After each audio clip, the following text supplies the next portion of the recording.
জাতীয় থেকে আন্তর্জাতিক, প্রান্তিক জনপদ থেকে নগর, চারপাশে ঠিক কী ঘটছে এই মুহূর্তে তা নিয়ে আয়োজন এখন চারদিক। আপনার সঙ্গে আছি আমি মুন্নাফ রশিদ।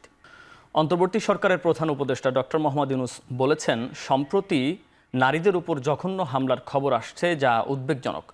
নতুন বাংলাদেশের তরুণরা যে স্বপ্ন দেখছে এসব ঘটনা তার সম্পূর্ণ পরিপন্থী। আন্তর্জাতিক নারী দিবসে 5 অদম্য নারীকে সম্মাননা প্রদান করে প্রধান উপদেষ্টা আরও বলেন, পতিত স্বৈরাচার দেশে নৈরাজ্য সৃষ্টিতে অর্থ বিনিয়োগ করছে, তাদের বিরুদ্ধে সতর্ক থাকতে হবে।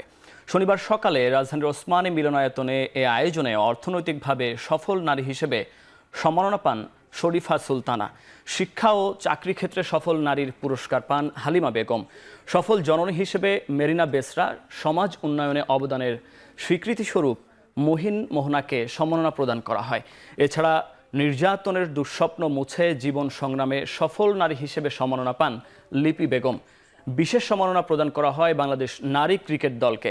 এ সময় পুরস্কারপ্রাপ্ত নারীদের অভিনন্দন ও শুভেচ্ছা জানান প্রধান উপদেষ্টা।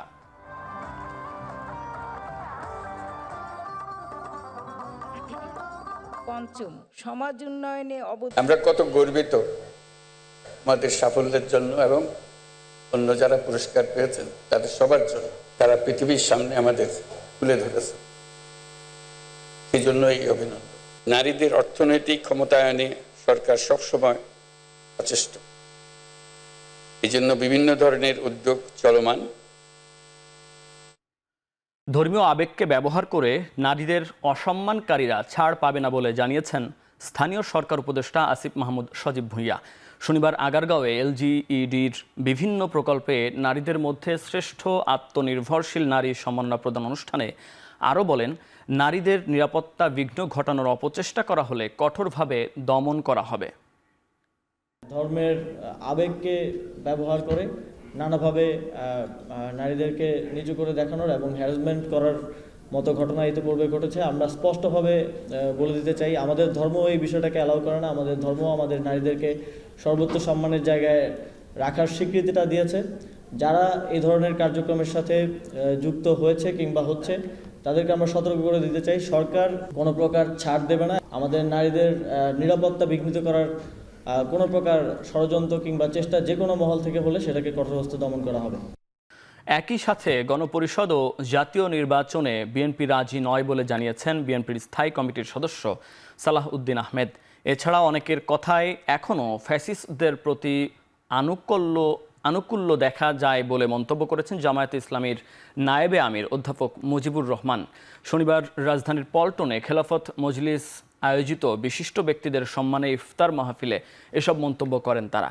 মুজিবুর রহমান আরও বলেন, সবাই ঐক্যবদ্ধ থাকলে ফ্যাসিস্টদের এদেশে জায়গা হবে না। আর সালাউদ্দিন আহমেদ বলেন, রাজনীতির অভিধানে যা নেই তা বলে যেন ধূম্রজাল সৃষ্টি করা না হয়। বিএনপির অগ্রাধিকার হলো জাতীয় নির্বাচন। জাতীয় নেতৃবৃন্দ তার পরিচয় তারা দিবেন সরকারের সাথে। এখনো অনেকের কথার মধ্যে ফ্যাসিস্ট সরকারের প্রতি আনুকূল্য দেখা যায়। বাংলাদেশের মানুষ ফ্যাসিস্ট সরকারকে আর গ্রহণ করবে না, করতে দেবে না ইনশাআল্লাহ। সেজন্য ঐক্যবদ্ধভাবে আল্লাহর দিন বিজয়ের আন্দোলনকে বিজয়ী করে মানব রচিত মতবাদের কবর রচনা করে আসুন বাংলাদেশকে সুখী সমৃদ্ধশালী একটি দেশে পরিণত করি। যেখানে জাতীয় সংসদের এখতিয়ারই হচ্ছে A to Z সংবিধান সংশোধন করার এখতিয়ার, তো সেখানে আমরা সংবিধানের ব্যাপক সংশোধনী এনে সেটাকে নতুন সংবিধান বলতে পারি। এটাকে যদি আপনারা মন চায় কেউ সেকেন্ড রিপাবলিক বলতে পারেন, আমাদের তো অসুবিধা নাই। তো সেই জন্য আমরা মনে করি বিভিন্ন রকমের যে শব্দাবলী এবং যে সংজ্ঞা রাজনৈতিক অভিধানে নাই, সেগুলোর অসংলগ্ন প্রয়োগের মাধ্যমে আমরা যেন ধর্মজাল সৃষ্টি না করি।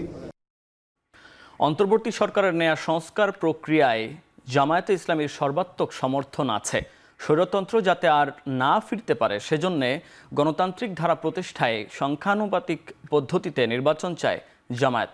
শনিবার রাজধানীর এক হোটেলে কূটনীতিকদের সম্মানে ইফতার মাহফিলে এসব কথা বলেন দলটির আমির ডাক্তার শফিকুর রহমান। এ সময় বিদেশি অতিথিদের কাছে 16 বছরে জামায়াতের শীর্ষ নেতৃবৃন্দের ওপর আওয়ামী নির্যাতনের চিত্র তুলে ধরেন তিনি। এরপর আরও বলেন, বিভিন্ন রাজনৈতিক শক্তির মধ্যে সহনশীলতা ও পারস্পরিক সম্প্রীতি বজায় রেখে দেশে গণতন্ত্র প্রতিষ্ঠা অত্যন্ত জরুরি। In Bangladesh, democracy is essential to ensure peace, tolerance, and coexistence among different political entities. Since its inception, Bangladesh Jamaat Islami has always been committed to the democratic process. It has played a vital role in 90s anti-autocracy movement. The party also proposed and campaigned for caretaker government system to ensure free and fair elections. চলতি বছর শেষ হওয়ার আগেই নির্বাচন চায় জনগণ। এছাড়া রাষ্ট্র সংস্কারের চেয়ে অর্থনৈতিক সংকট ও আইন শৃঙ্খলা পরিস্থিতির উন্নয়ন বেশ জরুরি বলে মনে করেন ভোটাররা। এমন তথ্য উঠে এসেছে বেসরকারি গবেষণা সংস্থা ইনোভেশন কনসাল্টিংয়ের জরিপে। দেশের 64 জেলায় ফেব্রুয়ারি থেকে মার্চ পর্যন্ত সময়ে চালানো গবেষণায় আরও উঠে আসে, এ সময় নির্বাচন অনুষ্ঠিত হলে ভোটের জন্য জরিপে অংশগ্রহণকারীদের 41.7% বিএনপি, 31.6% জামায়াত ইসলামী ও 14% আওয়ামী লীগকে তাদের পছন্দের শীর্ষে রেখেছেন। জনগণের নির্বাচন ভাবনা শীর্ষক এ গবেষণায় 10,696 জন অংশ নেয়। গত 6 মাসে চাঁদাবাজির ঘটনা বেড়েছে বলে মত দিয়েছেন 41%। 55% মনে করেন অন্তর্বর্তী সরকার মূল্যস্ফীতি নিয়ন্ত্রণের প্রত্যাশা পূরণ করতে পারেনি। রাষ্ট্র সংস্কারের চেয়ে আইন শৃঙ্খলা পরিস্থিতির উন্নয়ন ও দ্রব্যমূল্য নিয়ন্ত্রণ বেশি জরুরি বলেও মত দেন অংশগ্রহণকারীরা।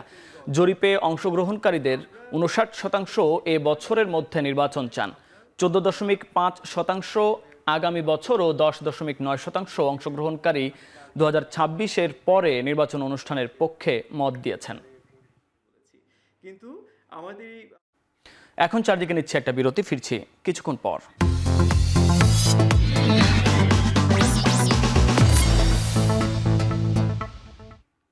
বিরতির পর ফিরে এলাম, আপনারা দেখছেন এখন চারদিক। রাজধানীতে ছিনতাই প্রতিরোধে সহায়ক বাহিনী হিসেবে শপিং মল ও আবাসিক এলাকায় কাজ করতে বেসরকারি নিরাপত্তা কর্মীদের নিয়োগ দিতে যাচ্ছে ডিএমপি। প্রয়োজনে তাদেরকে দেয়া হতে পারে গ্রেফতারের ক্ষমতাও। রাজধানীর বনশ্রীর ঘটনায় 6 জনকে গ্রেপ্তারের পর শনিবার ডিবি মিডিয়া সেন্টারে ব্রিফিংয়ে ডিএমপি কমিশনার বলেন, তারাবি নামাজের সময় ঘরবাড়ি ও দোকানপাটে বাড়তি সতর্ক থাকতে হবে। এছাড়াও ঈদের ছুটিতে বাড়িতে যাওয়ার আগে বাসাবাড়ি, অফিস, দোকানপাট, ব্যবসা প্রতিষ্ঠানে নিজ দায়িত্বে নিরাপত্তা নিশ্চিত করে যাওয়ার পরামর্শও দেন তিনি।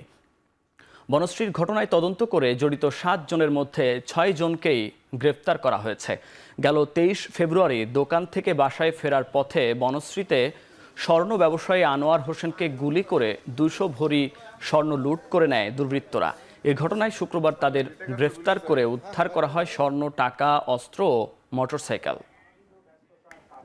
যাতে নিরাপত্তা বোধ থেকে বের হয়ে আসতে পারেন, ঢাকাবাসী জানুক যে এইরূপ একটি ঘটনা ঘটছিল, সেটি ব্যাপক ভাইরাল হয়েছিল, পুলিশ এটাকে ডিটেক্ট করছে, উদ্ধার করছে।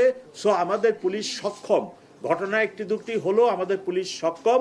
কোনো বাড়িতে, কোনো অফিসে ক্যাশ টাকা আছে, স্বর্ণ আছে, ভ্যালুয়েবলস আছে, এইটা খবর পাওয়ার পরে কোনোভাবেই কোনো ব্যক্তির এই অধিকার নেই ওইখানে যে অভিযান চালিয়ে তার সেই বাসা বা সেই অফিস তছনছ করা। আইন হাতে তুলে নেবেন না। আপনার কাছে এরকম কোনো সংবাদ থাকলে আপনি ল ইনফোর্সিং এজেন্সির সাহায্য নেন। ল ইনফোর্সিং এজেন্সির লোকেরা এই অভিযান পরিচালনা করবে। রাজধানীর বিভিন্ন স্থানে অভিযান চালিয়ে নিষিদ্ধ সংগঠন হিজবুত তাহরিরের অন্তত 36 সদস্যকে গ্রেপ্তার করেছে পুলিশ। এদের মধ্যে 17 জনকে 5 দিন করে রিমান্ড দিয়েছেন আদালত। পুলিশ জানায়, গ্রেপ্তার হওয়াদের মধ্যে 2009 সালে রাষ্ট্রবিরোধী প্রচারণার অন্যতম সংগঠক সাইফুল ইসলামও রয়েছেন। শুক্রবার বায়তুল মোকররম এলাকায় সমাবেশে অংশ নেওয়া সদস্যদের ধরতে দেশব্যাপী অভিযান চালাচ্ছে পুলিশ। পুলিশের মহাপরিদর্শক বাহারুল আলম বলেন, মিছিলের ভিডিও ফুটেজ বিশ্লেষণ করা হচ্ছে। এরই মধ্যে সংগঠনটির অনেক সদস্যকে চিহ্নিত করা হয়েছে। সংগঠনটির সদস্যদের বিরুদ্ধে সন্ত্রাস বিরোধী আইনে বেশ কয়েকটি মামলা করেছে পুলিশ। মাদারীপুরে অবৈধ বালু ব্যবসা নিয়ে দ্বন্দ্ব ও আধিপত্য বিস্তার নিয়ে সংঘর্ষে 2 ভাই সহ নিহতের সংখ্যা বেড়ে 3 জনে দাঁড়িয়েছে। আহত হয়েছেন আরও অন্তত 7 জন। তাদের মধ্যে আশঙ্কাজনক অবস্থায় 3 জনকে উন্নত চিকিৎসার জন্য ঢাকায় পাঠানো হয়েছে। এরই মধ্যে ঘটনাস্থল থেকে আটক করা হয়েছে 2 জনকে। পুলিশ ও প্রত্যক্ষদর্শীরা জানায়, দীর্ঘদিন ধরে সদর উপজেলার খোয়াজপুরে কীর্তিনাশা নদী থেকে অবৈধভাবে বালু উত্তোলন করে আসছে ইউনিয়ন স্বেচ্ছাসেবক লীগের সাংগঠনিক সম্পাদক সাইফুল সর্দার।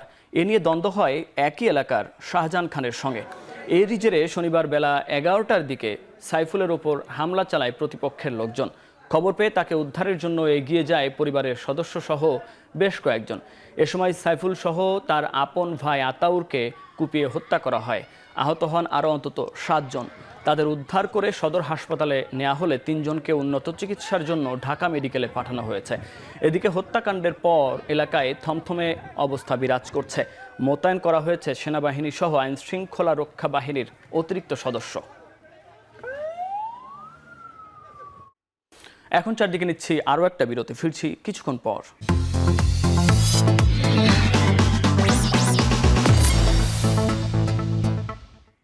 বিরতির পর ফিরে এলাম। আপনারা দেখছেন এখন চারদিক। এবছরের শেষ নাগাদ অথবা 2026 সালের শুরুর দিকে নির্বাচন হতে পারে মিয়ানমারে।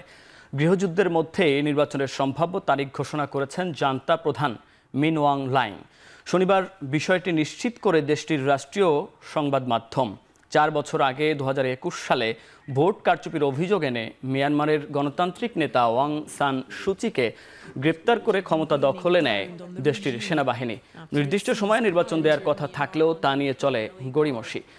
যদিও সেনা শাসনের প্রতিবাদে কয়েক মাস ধরেই সরকার বিরোধী আন্দোলন চলছে মিয়ানমারে। ইতোমধ্যে দেশটির প্রায় অর্ধেকের বেশি নিয়ন্ত্রণ হাতছাড়া হয়েছে সেনাবাহিনীর। এ পরিস্থিতিতে মিয়ানমারে গ্রহণযোগ্য নির্বাচন জান্তা সরকারের জন্য বড় চ্যালেঞ্জ। অর্ধযুগ পর ফিফার নিষেধাজ্ঞার খড়গ উঠেছে বাংলাদেশ ফুটবল ফেডারেশনের ওপর থেকে।